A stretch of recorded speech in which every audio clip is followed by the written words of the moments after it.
आज अपरा एकादशी है।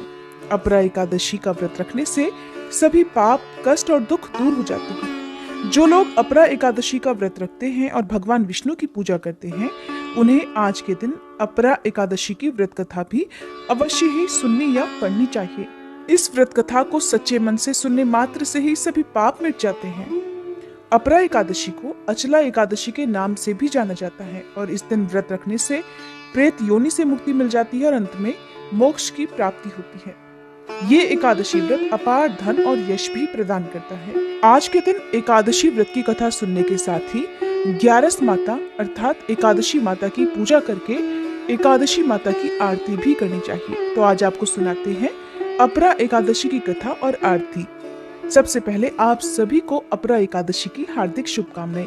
भगवान श्री हरि आप सभी की मनोकामनाएं पूर्ण करें। एक बार धर्मराज युधिष्ठिर ने भगवान श्री कृष्ण से ज्येष्ठ मास के कृष्ण पक्ष की एकादशी के महत्व को बताने का निवेदन किया। तब भगवान श्री कृष्ण ने कहा कि हे युधिष्ठिर, ज्येष्ठ कृष्ण एकादशी को अपरा एकादशी कहते हैं। इसका दूसरा नाम अचला भी है। इस व्रत को करने से प्रेत योनि, ब्रह्म हत्या आदि पापों से मुक्ति मिल जाती है। एक समय की बात है, एक राज्य में महिध्वज नाम का राजा शासन किया करता था। उसका छोटा भाई वज्रध्वज बड़ा ही पापी था। वह अधर्म करने वाला, दूसरों के साथ अन्याय करने वाला और बड़ा ही क्रूर था। वह अपने बड़े भाई महिध्वज से घृणा और द्वेष करता था। इसके परिणाम स्वरूप उसने एक दिन अपने बड़े भाई के खिलाफ एक साजिश रची और एक रात उसने अपने बड़े भाई की हत्या करवा दी। उसके शव को ले जाकर जंगल में एक पीपल के पेड़ के नीचे गाड़ दिया। अब राजा महिध्वज अकाल मृत्यु के कारण प्रेत योनि में प्रेतात्मा बनकर उसी पीपल के पेड़ पर रहने लगे। फिर तो वह प्रेतात्मा राजा बड़ा ही उत्पात मचाने लगा। एक दिन वहां से धौम्य ऋषि गुजर रहे थे, तभी उन्होंने उस प्रेत को पीपल के पेड़ पर देखा।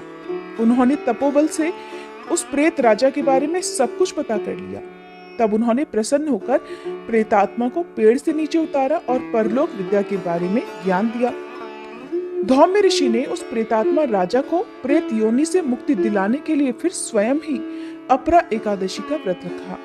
विधि पूर्वक अपरा एकादशी करने के बाद उन्होंने भगवान श्री हरि से प्रार्थना की कि हे श्री हरि, उनके द्वारा किए गए इस व्रत का पूरा पुण्य उस प्रेतात्मा राजा को मिल जाए ताकि उसे प्रेत योनि से मुक्ति मिल सके।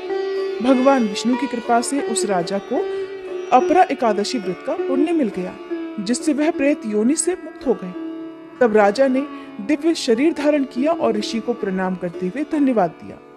फिर वह राजा पुष्पक विमान में बैठकर स्वर्गलोक को चले गए। इस प्रकार अपरा एकादशी का व्रत पितरों को भी मोक्ष प्रदान करने वाला है।